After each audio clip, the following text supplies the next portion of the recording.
देखिए, बात करते हैं सेक्शन 158 भारतीय साक्ष्य अधिनियम की, जो कि पहले सेक्शन 155 इंडियन एविडेंस एक्ट होता था और जिसका टाइटल था इम्पीचिंग credit of witness.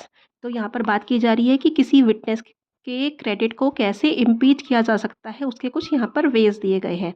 The credit of a witness may be impeached in the following ways by the adverse party और with the consent of the court by the party who calls him. यानी कि adverse party भी impeach कर सकती है और जिस party ने उसे कॉल किया है वो भी इम्पीच कर सकती है with the permission of the court, with the consent of the court. तो देखिए, ये तीन वेज कौन से हैं। A, by the evidence of persons who testify that they from their knowledge of witness believe him to be unworthy of credit. यानी कि किसी ऐसे पर्सन के एविडेंस दिए जाने पर जो कि ऐसा टेस्टिफाई करे कि उसकी नॉलेज से जो विटनेस है वो अनवर्दी ऑफ क्रेडिट है, यानी कि उसे कुछ भी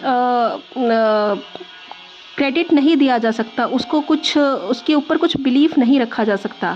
सेकेंड है by the proof that the witness has been bribed और has accepted that the offer of a bribe or has accepted the offer of a bribe or has received any corrupt inducement to give his evidence। यानी कि किसी ऐसे proof से कि witness को bribe दिया गया है या उसने ऐसा कोई ऑफर एक्सेप्ट किया है या फिर उसने कुछ कोई करप्ट इंड्यूसमेंट उसको मिली है इस तरीक़ा का एविडेंस देने के लिए, तब भी उसके क्रेडिट को इम्पीच माना जाएगा।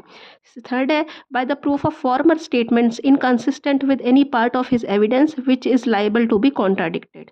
यानी कि अगर उसने कोई ऐसी फॉर्मर स्टेटमेंट दे रखी है जो कि उसकी प्रेजेंट की स्टेटमेंट से कॉन्ट्राडिक्ट करती है, तो उससे भी उसका क्रेडिट को इम्पीच किया जा सकता है। एक्सप्लेनेशन कहती है a witness declaring another witness to be unworthy of credit may not upon his examination in chief give reasons for his belief but he may be asked his reasons in cross examination. यानी कि जब एक witness दूसरे को unworthy of credit बता रहा है तो वो एग्जामिनेशन इन चीफ में सिंपली उसके बारे में इस तरीके की बातें कर सकता है, लेकिन उसको क्रॉस एग्जामिनेशन में ऐसा पूछा जा सकता है कि वो इसको क्यों कह रहा है, इस बात को उसको इसका रीज़न क्या है, वो उसको अनवर्दी ऑफ क्रेडिट क्यों बता रहा है। And the answers which he gives can not be contradicted. और उसके दिए गए कोई भी आंसर कॉन्ट्राडिक्ट नहीं किए जा पाएंगे।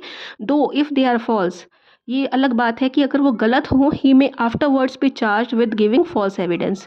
तो बाद में भले ही उसको फॉल्स एविडेंस देने के लिए उस पर चार्ज लगाया जा सके, लेकिन उसको कॉन्ट्राडिक्ट नहीं किया जाएगा।